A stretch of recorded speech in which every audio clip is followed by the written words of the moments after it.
Если вы хотите инвестировать, но не знаете, с чего начать, сначала научитесь отличать мошенников от профессионалов рынка. В этом видео вы узнаете, какие схемы используют мошенники и как не стать их жертвой. Как не стать жертвой инвестиционных мошенников? Примеры и советы. Канал Предприниматель Инфо.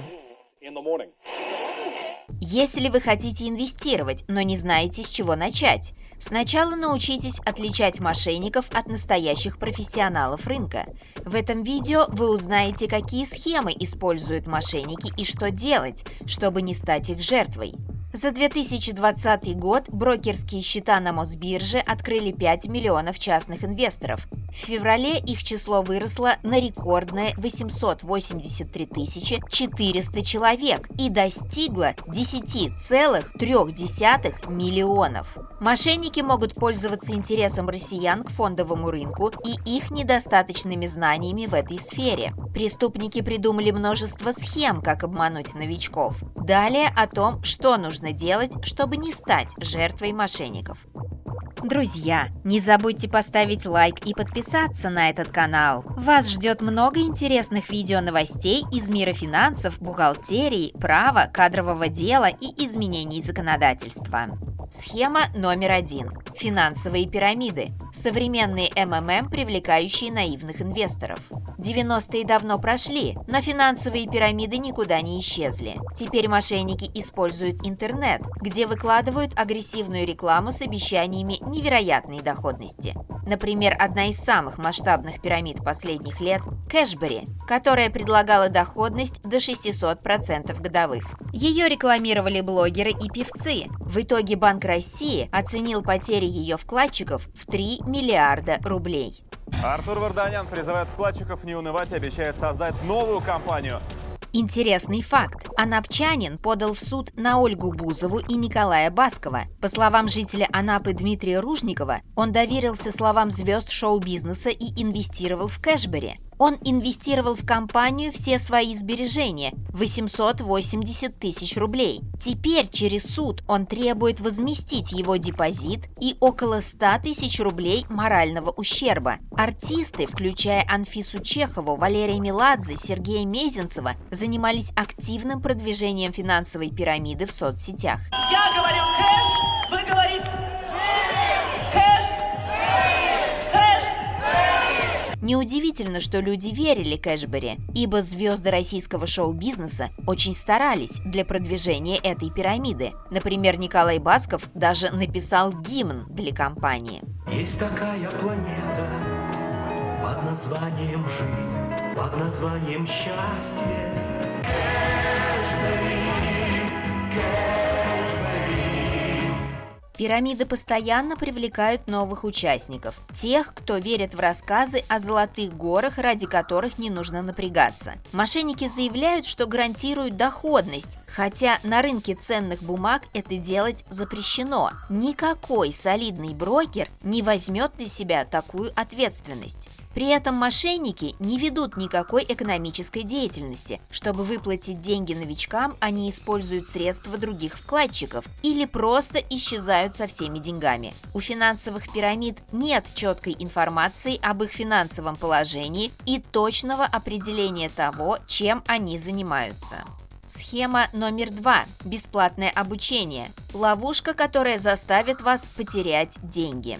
Такое обучение приносит пользу не ученикам, а учителям, то есть мошенникам. Например, они предлагают пройти бесплатное обучение инвестированию и обещают, что в будущем вы будете получать высокие доходы. Мошенники пытаются заставить открыть счет у нелегального брокера, и если вы согласитесь, то обязательно потеряете деньги. В частности, схема с обучением часто используют подставные форекс-дилеры. Другой вариант – платное обучение трейдингу. Человек может заявить, что будет вести курс в течение нескольких месяцев, но после 1-2 занятий исчезает с вашими деньгами. Либо обещает обучить техническому анализу за неделю, занятия от таких псевдокурсов очень сомнительные. Схема номер 3. Форекс. Казино вместо инвестиций. Форекс – международный внебиржевой валютный рынок. В основном здесь торгуют банки, корпорации, инвестфонды и крупные трейдеры. Обычные люди не могут самостоятельно совершать сделки. Для этого им необходимы форекс-дилеры. Они предлагают клиентам производные финансовые инструменты на валюту. Человек ставит на рост или падение какой-либо валютной пары. Клиент может использовать для этого заемные средства. Однако курсы валют мало предсказуемы. Из-за обычно незначительных колебаний работать приходится с большим плечом, что резко повышает риск. В итоге на Форекс очень легко потерять деньги. Первый заместитель председателя и член Совета директоров Центробанка Сергей Анатольевич Швецов сравнил этот рынок с казино. По его словам, он годится только для тех, кто хочет получить адреналин и эмоции. Однажды он сказал: «Если ваша цель не адреналин, а заработать деньги, я вам советую держаться от Форекс подальше».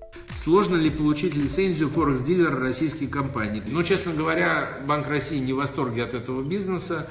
Этот бизнес удовлетворяет потребность человека в игре на бирже. Эта потребность очень схожа с той потребностью, ради которой люди идут в казино.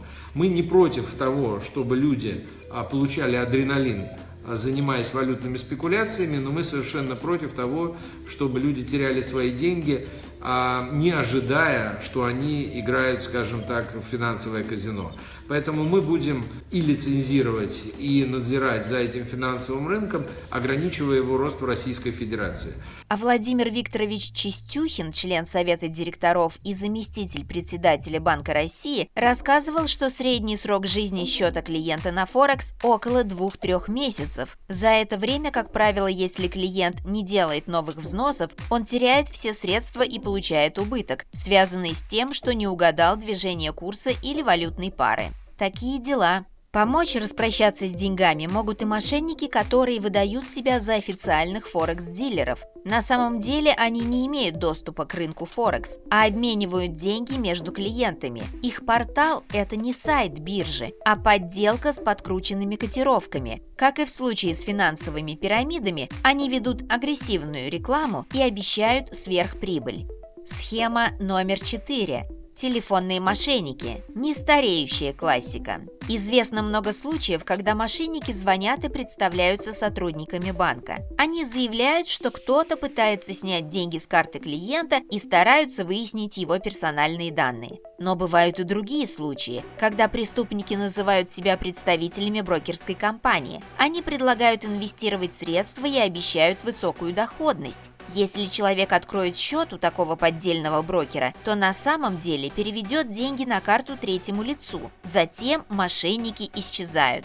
В Сбербанке говорят, что вернуть средства будет невозможно. По данным ЦБ и Сбербанка, люди, которые доверяют свои деньги псевдоброкерам, в среднем теряют от 40 тысяч до 80 тысяч рублей. При этом в договоре с мошенниками может быть прописано отсутствие ответственности за потерю средств и штраф за расторжение договора. На сайте Сбербанка есть статья по поводу телефонных мошенничеств. Ссылку на нее вы видите на экране и можете перейти по ней под видео в описании. Схема номер 5. Психологическое давление. Спешка, которая ведет к фатальным решениям.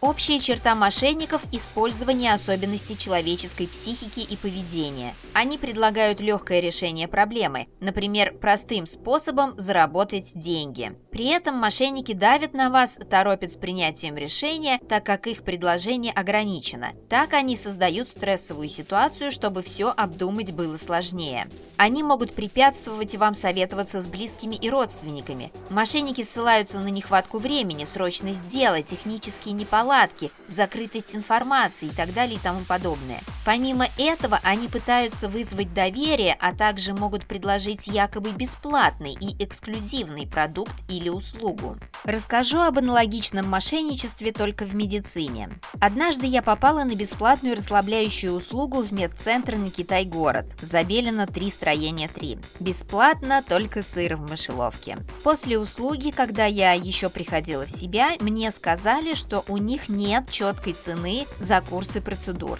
Сколько бы мне было удобно платить в месяц. Исходя из этого, они мне якобы подберут программу. Я назвала сумму 4000 рублей. И врач, якобы врач, стала назначать мне гигантское количество процедур, включая какую-то детокс-капельницу, состава которой никто не называл. Что оказалось на деле? Думать не дают. Беспрецедентная акция действует только сейчас и больше никогда. Надо решить в течение 5 минут, потому что они связываются с банком, банк ждать не будет. И что это?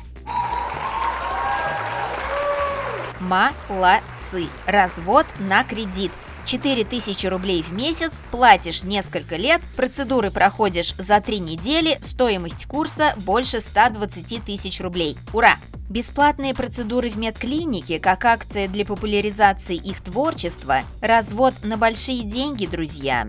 Схема номер 6. Сомнительные управляющие компании. Обман в красивой обертке.